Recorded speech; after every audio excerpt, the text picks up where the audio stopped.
네. 지난주에 이 시간 뵙고 한 주 동안에 굵직굵직한 내용들이 많았잖아요. CPI도 발표가 됐고, 그리고 오늘 아침에 FOMC까지.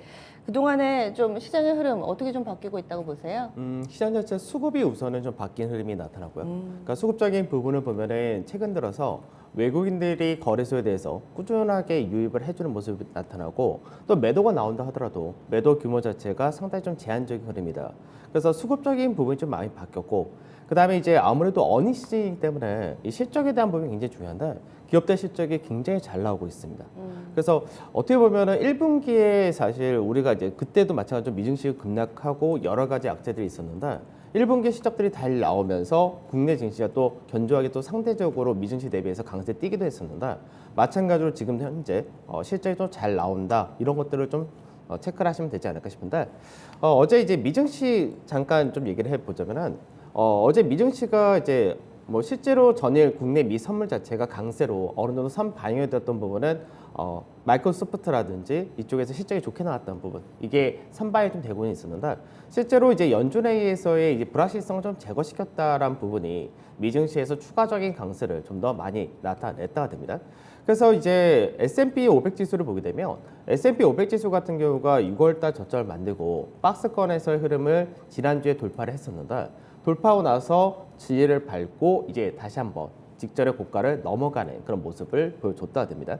그래서 S&P 같은 경우는 지금 현재 좀 안정적으로 바닥을 다지고 올라가는 그런 흐름이다 이렇게도 볼 수 있을 것 같은데 올해 초부터였죠. 올해 초부터 중요한 하락 추세 라인대를 우선 넘어간 그런 모습을 보여주기 때문에 시장에서 반등성을 좀 더 나타내는 안도 랠리가 이어지지 않을까 이렇게 전망이 되고 시장에서 어떻게 보면 그동안 제일 문제가 됐던 것이 미국에서의 금리 인상이 너무나 가파르게 진행이 된다는 부분과 물가가 계속해서 올라간다는 부분 그리고 우리나라 같은 경우는 달러와 강세 부분도 사실 좀 문제가 됐던 부분이었는데 이런 부분이 전반적으로 피크아웃했다 이렇게 보시면 될 것 같습니다.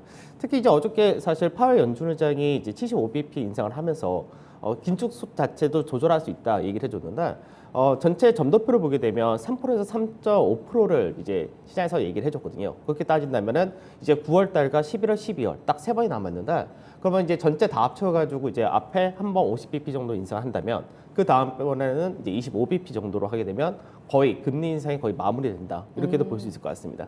그러니까 시장에서도 사실 그런 거죠.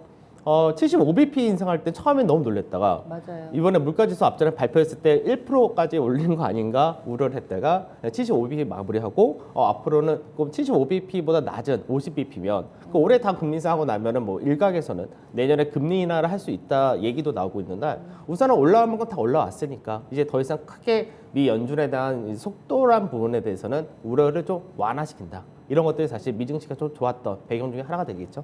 네, 이제는 우리 증시도 그럼 좀 한시름 덜어도 되는 것인지 좀 전에 수급하고 어닝 쪽, 실적 쪽을 네. 주목해서 얘기를 해주셨는데 실적이 어떻게, 수급부터 볼게요. 수급이 어떻게 바뀌고 있는 건지 좀 짚어주세요. 그러니까 지난주에 와서 설명드릴 때 어떻게 말씀드렸냐면 시장에서 외국인들이 선물에서 매도를 하면서 프로그램 매도를 유발시키고 그 유발된 나온 물량을 외국인들이 가져간다고 말씀드렸는데 그러다 보니까 금융투자에서 프로그램 물량만 2조 1천억 정도가 지난주에 나갔다가 됩니다. 지난주까지.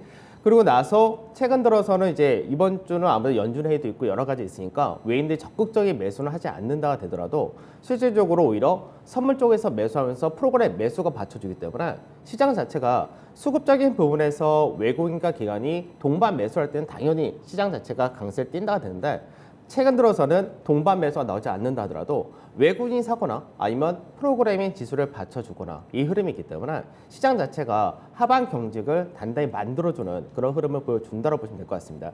그래서 오늘 같은 경우는 이제 외국인의 매수가 좀 들어오기 좀 좋은 그런 여건이 또 만들어지기 때문에 외국인과 프로그램이 같이 이어진다면 국내 증시가 좀 더 탄력 있는 상승을 기대해도 되지 않을까 이렇게 보시면 될 것 같고요. 그 다음에 이제 실적이 좀 중요하다라고 말씀드렸는데 지난주에 사실 현대차 실적이 굉장히 중요했던 게 왜 그러냐면 지금 우리나라 전체 기업들의 실적 컨센서스를 볼 때 계속해서 좀 하향을 하고 있었죠. 그 하향되던 부분이 자동차 쪽에서는 컨센서스 자체가 좀 높았던 케이스인데 그것보다 더 좋게 나온다가 약간 기대치가 있었습니다. 그래서 그 부분이 나온다면은 국내 코스피 전체 기업들의 실적 자체를 좀 어느 정도 올려주는 그런 효과를 보여주기 때문에 이런 부분은 기업들의 실적 전체가 지수보다 높다면 밸류 메리트가 더 부각이 되는 그런 케이스가 되는 거고 현재는 주가가 다 빠져 있으니까 실제로 사실 이제 우리가 딱 생각할 때는 밸류적인 부분에서는 메리트 있는 걸 알겠는데 만약 실적까지도 같이 빠진다 되면은 밸류 메리트는 조금씩 약해지거든요. 근데 오히려 실적적인 부분에서 더 잘 보여준다 될 경우는 밸류 메리트가 더 부각이 되기 때문에 이럴 때는 국내 증시가 반등할 수 있는 모멘텀도 역시 만들어진다 이렇게 보시면 될 것 같습니다. 현재까지 발표한 코스피 이제 시총 상위 종목군 내에서 실적 기여도가 높은 쪽이 삼성전자는 이제 앞전에 했었고 어저께 하이닉스도 사실 시장 예상치보다 소폭 상회한 결과를 보여줬고요. LG화학 같은 경우도 컨센서스에 거의 부합한 정도를 보여줬고 삼성물산은 서프라이즈 그리고 그 앞전에 발표했었던 포스코라든지 KB금융 신한지주도 다 예상치에 부합하거나 소폭 상회한 결과를 보여줬기 때문에 전체적으로 국내 기업들의 실적 발표 내용 자체가 시장에서 우려했던 것보다 더 높게 나온다는 부분이 굉장히 시장에서 중요하다 이렇게 보시면 될 것 같습니다. 네. 그리고 실적 피크아웃에 대한 우려들이 계속 있었잖아요. 그리고 알게 모르게 약간씩 좀 꺾이고 있었다. 이런 컨센서스의 하락 추이는 좀 멈췄나요? 네, 멈췄습니다.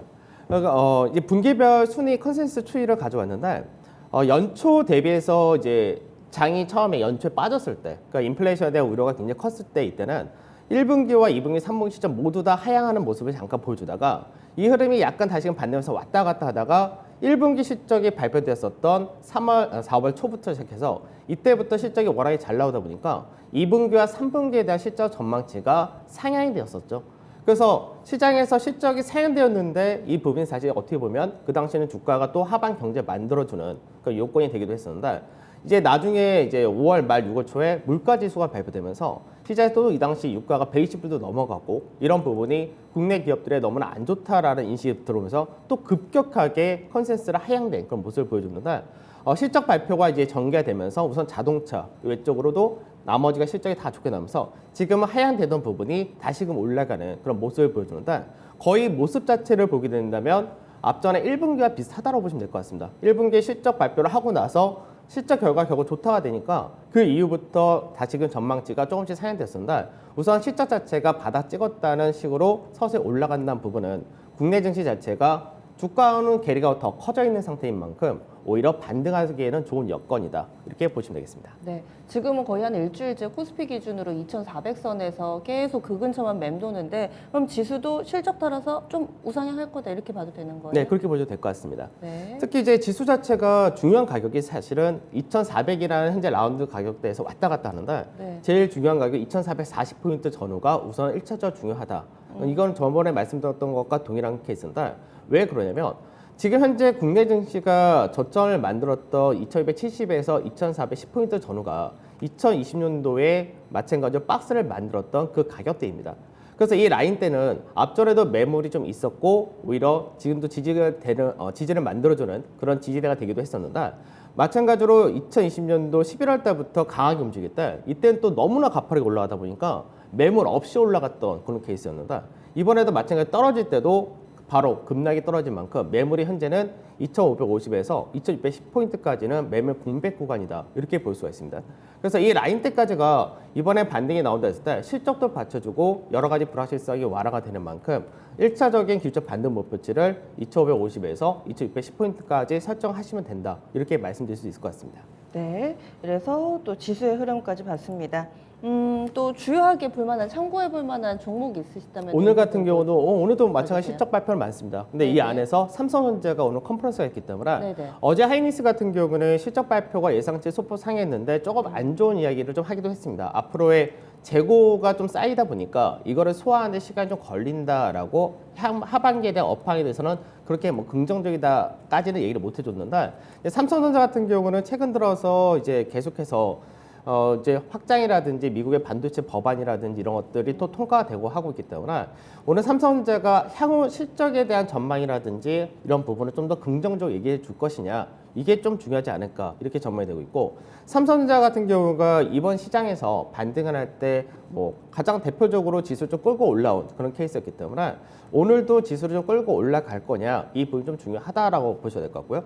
아까도 봤듯이 이제 시장 자체가 2,440을 넘어간다면은 매물 공백이다라고 말씀드렸듯이 네. 삼성전자는 62,000원 잘 때 넘어가면 65,000원이랑 갈 때까지는 또 역시 매물 공백입니다.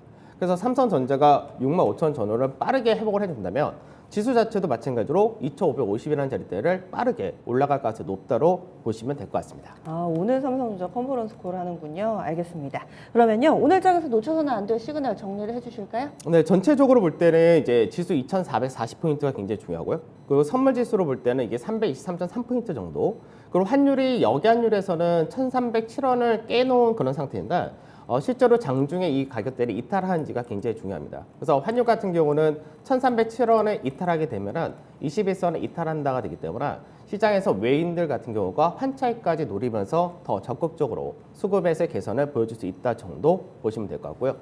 그다음에 실적 시즌에서 계속해서 요즘 실적이 안 좋게 나온다 하더라도 이미 주가에는 선반영됐다는 측면으로 사실 추가적인 하락이 떨어진 경우는 거의 드물다 정도 생각하시면 되기 때문에 실적이 발표되는 기업들이 계속해서 반등할 수 있는 모멘텀도 여전히 높다 정도 이렇게 보시고, 그리고 시장이 그동안 약간 경기 침체에 대한 우려도 있었기 때문에 경기 침체에 대한 우려가 방어주가 좀 강세 뛸 때도 있었고, 반대로 그게 좀 완화된다 되면은 경기 민감이 강세 뜨고 약간 시속 게임을 했었는데 이제는 경기 민감 쪽에 무게를 좀 더 실으신 것이 좋다라고 말씀드리고, 시총상의 대형주 같은 경우는 실적이 워낙에 좋은 쪽은 현재 자동차니까 이쪽을 중심으로 낙폭과대 전체적으로 순환이 가능하다 이렇게 보시면 되겠습니다.